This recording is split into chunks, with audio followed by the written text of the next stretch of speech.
Hi, here I'm continuing my last video on psychological warfare. In the last one we discussed corruption and attack on family values, perverting the achievements of emancipation to its grotesque opposite. We now continue with another strategy, or multiple strategies of psychological warfare: distraction, confusion and fear-mongering of the general public. Here I'm speaking of the massive recent drone sightings, which after weeks are still not resolved. This ongoing confusion creates wide-ranging detrimental behaviors, ranging from speculation to conspiracy theories and frustration. You're telling me we don't know what the hell these drones are in New Jersey are? Is that correct? That's right. It's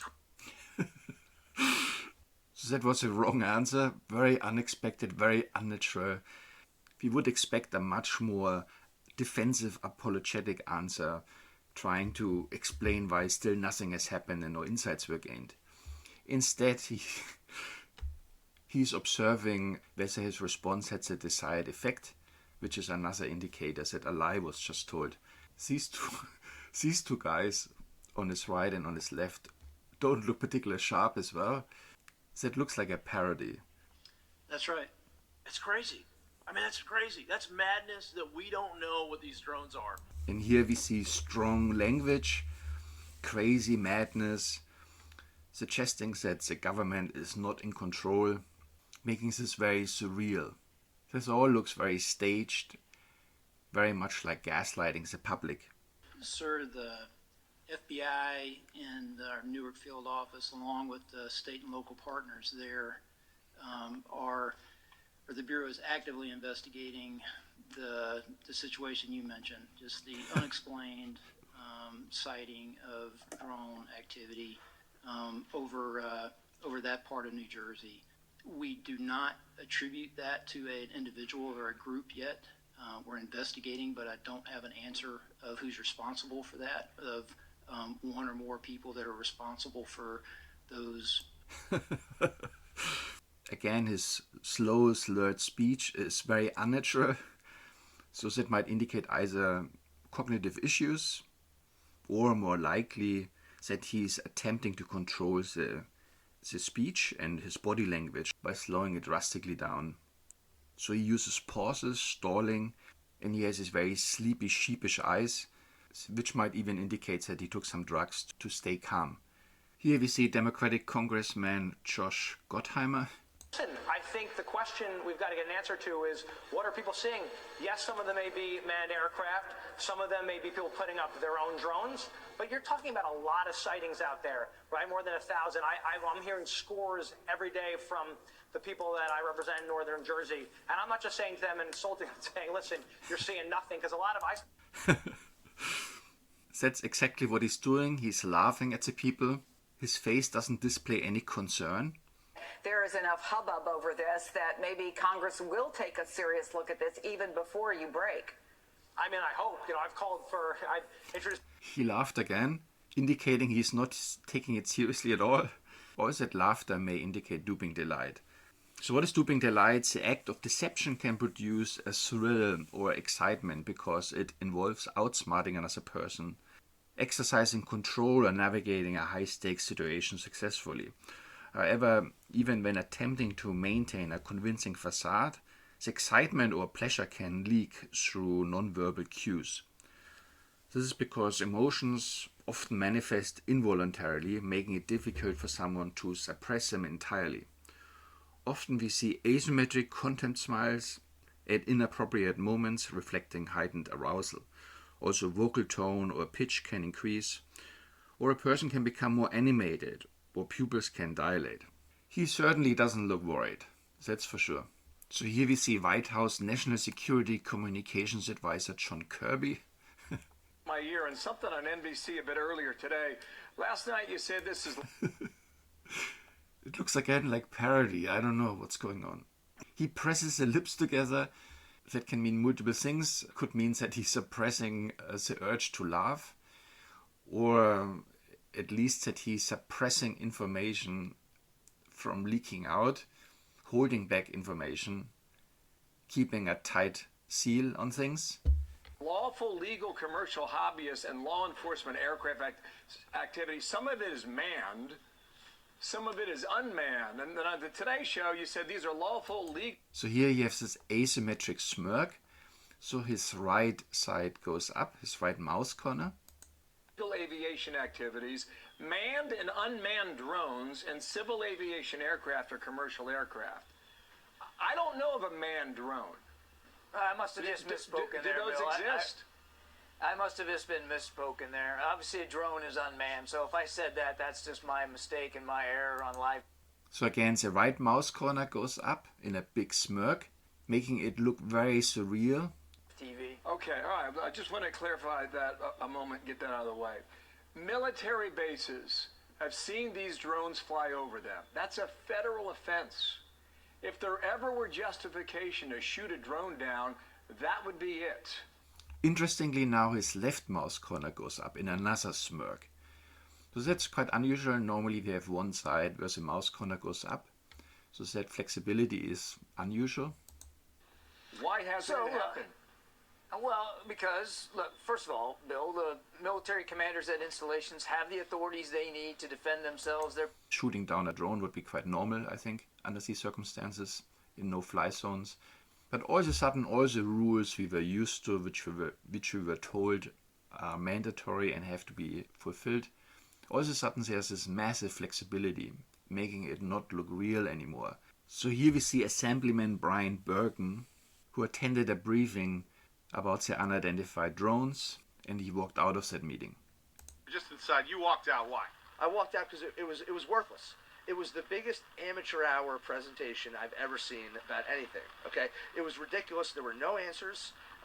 Every question that was asked by a member of the state legislature, great questions, no answers, no resolution. They don't know where the drones are coming from. They don't know who's doing. So he's smiling. He's not concerned at all. He's displaying played outrage. Again, making this look very surreal. They don't know why they're doing it, but they say there's no credible threat. It was annoying to be there. I drove 2 hours to be here today, spent an hour in there, I got to drive 2 hours back. The biggest waste of 5 hours in my entire life. So why do you think they called this? So he's laughing. Again, it indicates duping delight potentially. No sign of concern at all. Drive 2 hours back. The biggest waste of 5 hours in my entire life. So he's storytelling instead. He's explaining how long it took him to get there, how it was wasting his time, lulling the audience into his story. I mean, by walking out, obviously he hasn't achieved anything, so we would expect him to get to the bottom of it. But this is not what it's about, obviously. Why do you think they called this meeting? No idea. Why would you call a meeting and tell people you don't... Laughing, outrage.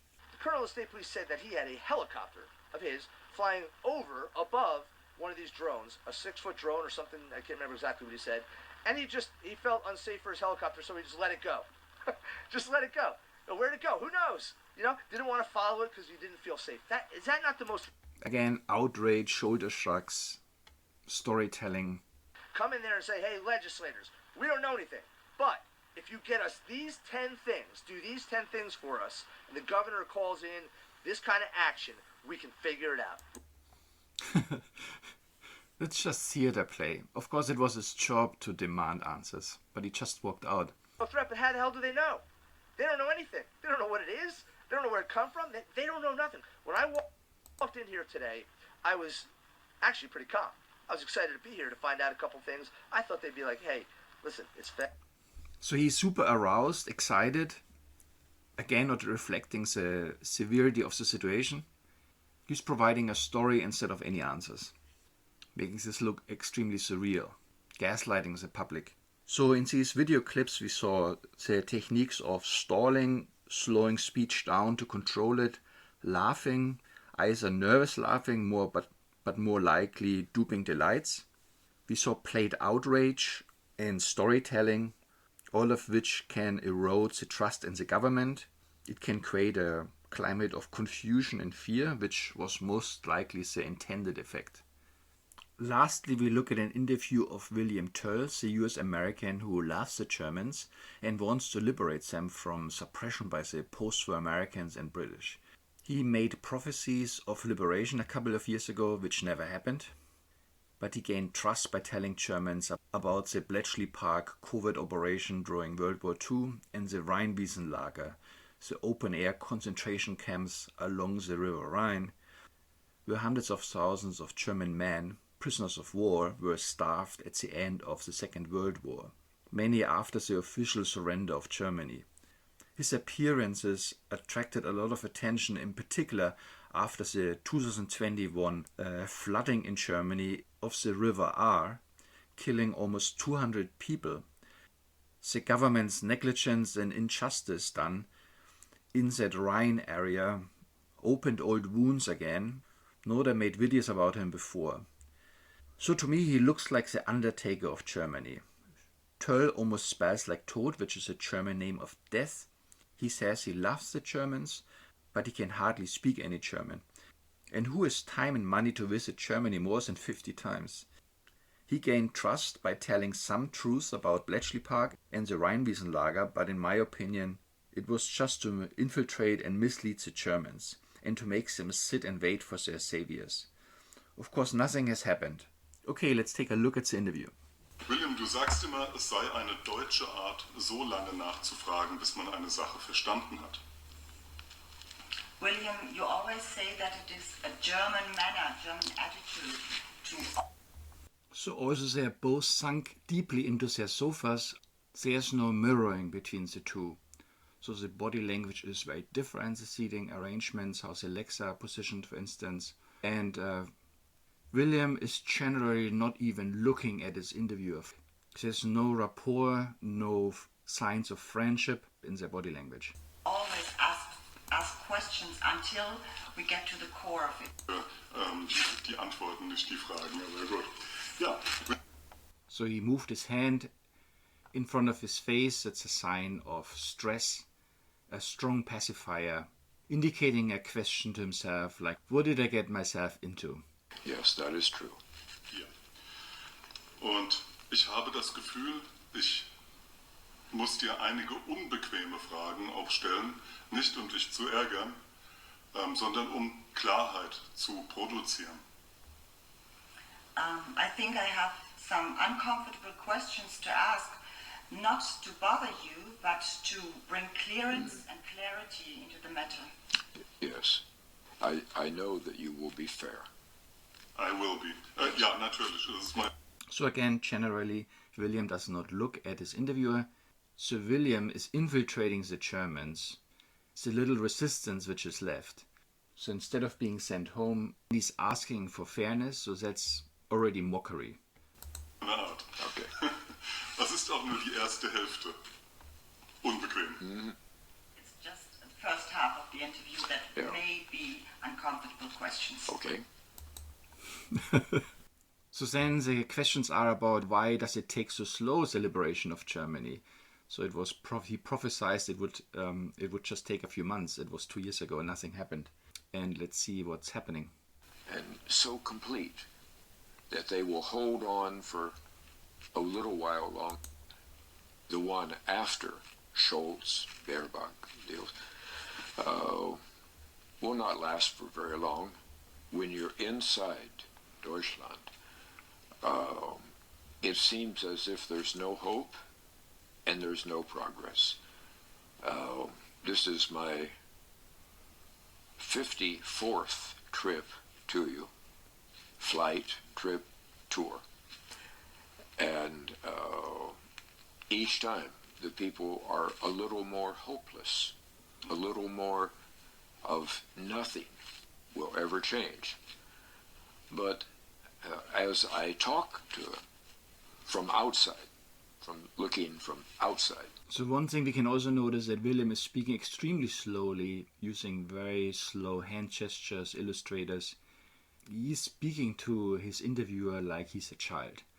So that already shows a steep gradient of power, and that there's no friendship. From inside, it is a very, very slow process. And that government, the one after Scholz, Baerbock deals, will not last for very long, maybe 2 months, maybe 3 months, I don't know. But we have to go through them because the system is so powerful and so complete that they will hold on for a little while longer. So he's basically telling the Germans to sit and wait like lame ducks. I would say in a few months everything is over. So it's mockery. So he just wants to stall the Germans. Großbritannien, wir könnten sagen, zu 80% von den USA kontrolliert und zu 20% von den Briten, so war es. The British say, okay, you have 2 people to vote for, but both of them are fully approved in advance. And they know within 1 percentage point who will win months in advance of the election. The election is not illegal or fixed. So that's how he gains trust, by telling them little bits of truth, like the elections are all rigged, basically. And they know within 1 percentage point who will win months in advance of the election. The election is not illegal or fixed, but it is guaranteed to keep the world safe from the Germans and from the Japanese as well. So here we see a small smile. So here he seems to be pleased with his answer. Do they trust in Germans? They trust that Germans will continue to live in guilt and shame. They trust in that you will give them anything they want at any time, without question.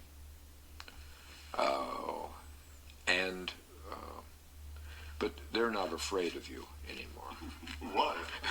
They got no heart in no. They met with some of the people there, and they're not afraid of Germans anymore. They almost have pity for the people who live in Germany today. So while this sounds like honest talk, he indirectly blames Germans for their weakness. Because they just seem so lost, you know. The Israelis are together, they're tight. Is it possible to have any kind of friendship if one of the 2 parties is kept down and quiet and small? Is there any chance for any friendship? No, it is a sad thing. What we see today. Angela Merkel made a terrible mistake by constantly telling the German people that they were liked around the world because their brands, Mercedes or Siemens, is liked. We lost 2 years, and you're still wearing the American flag on your jacket. Mm-hmm. That was exactly the purpose of the whole operation. Will we get to the truth about our past? There are so many crimes committed.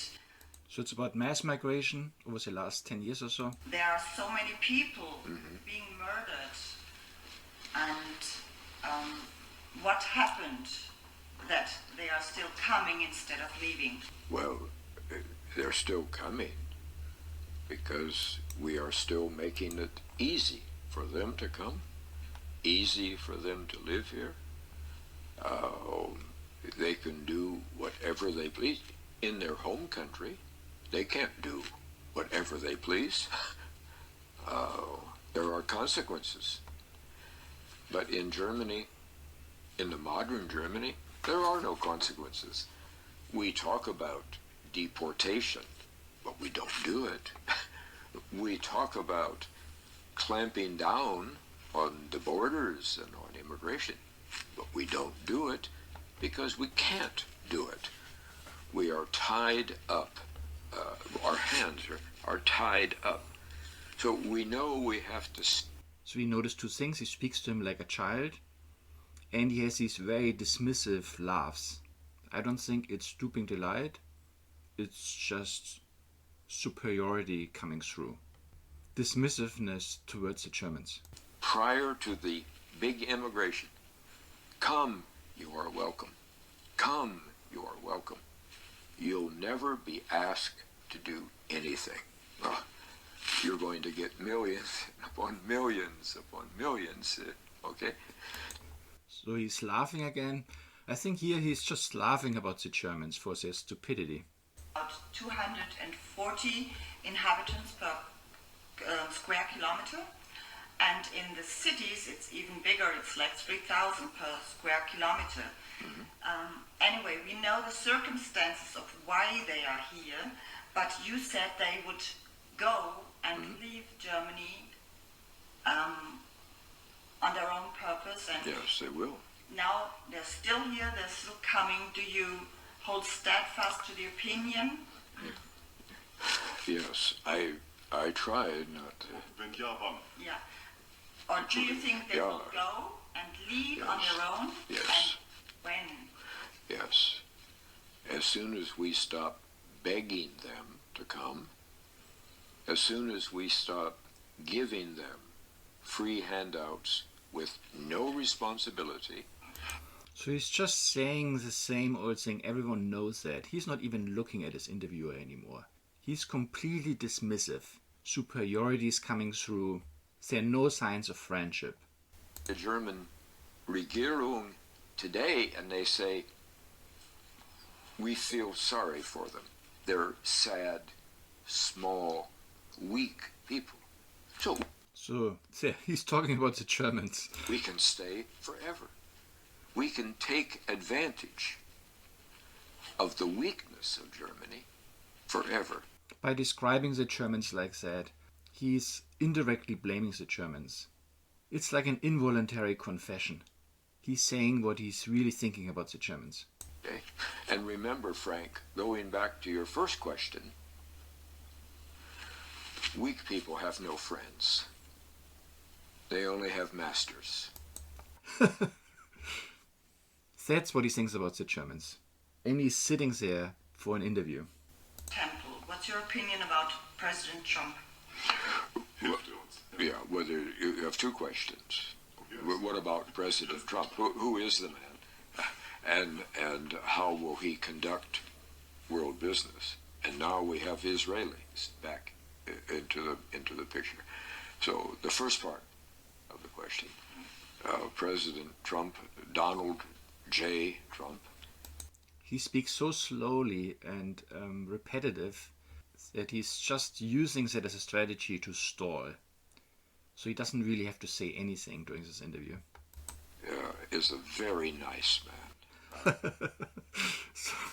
So here he completely exposed them. The father of the vaccine is a nice man. You would like him tremendously. So would all Germans.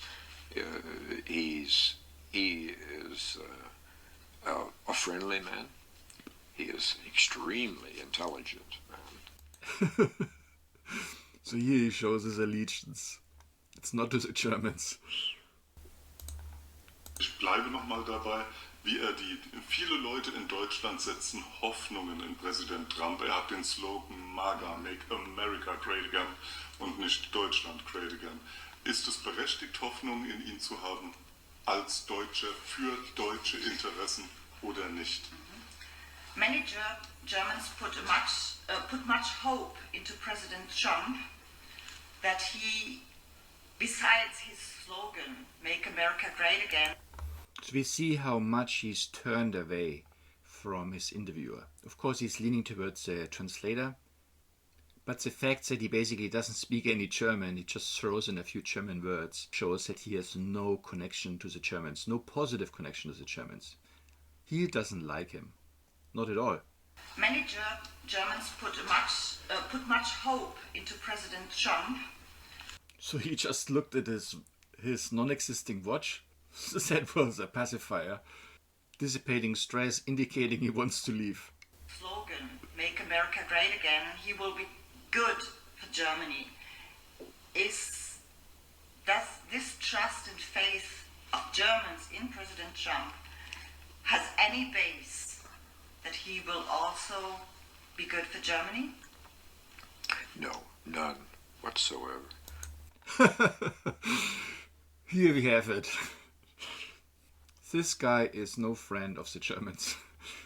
So I really don't see any empathy for the Germans in William Toel's body language. He indirectly blames the Germans for the lack of progress. He calls them weak, having made many bad decisions. Toel, dressed in black and pale, looks like death, the undertaker of Germany. He asks Germans to sit and wait for their demise. And in a way, he's unfortunately right. He's getting invited for a chat instead of being sent home. It's pure mockery. Germans are unfortunately very, very naive. People must really wonder how he funds his many trips and why he's not stopped at the border or cancelled or censored. In summary, so through these video clips, we viewed recent events as a type of psychological warfare of the elites against the people, similar to how it is presented or explained to us in movies like The Fifth Wave or Leave the World Behind. As many movies are about alien attacks, they are much more exaggerated and in a way function like an alibi. Like, how can this be an attack? We show you the real attack in movies. Reality is much more subtle, so people don't notice the attack. However, in the videos we looked at, I provided evidence for corruption of family values hidden behind a kind of social media porn activism, distraction and confusion by drones and clueless appearing and powerless appearing government officials, eroding public trust, and infiltration like William Toel's activities in Germany, making Germans sit and wait for their demise. Whether we will have full military escalation and World War III in 2025, I don't know. I'm certainly more careful with predictions now. However, personally I assume it will happen. But this is not meant as general advice. 2025 is a year predicted by the infamous Deagle-list, but whether that itself was a psyop, I can't tell you. In closing, I thank my viewers for watching. I hope you found my analysis useful, and I wish you a very peaceful and happy new year.